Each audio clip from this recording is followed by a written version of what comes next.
உங்களை மீட்டும் சங்கீதங்கள் என்னை என்னை உடைக்க.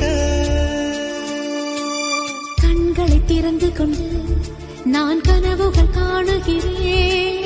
கண்களை மூடிக்கொண்டு நான் காட்சிகள் தேடுகிறேன். உன் பொன்விரல் தொடுகையிலே நான் பூவாய் மாறுகிறேன். பூமியில் நாம் வாழும் காலம் தோறும் உண்மையில் என் ஜீவன்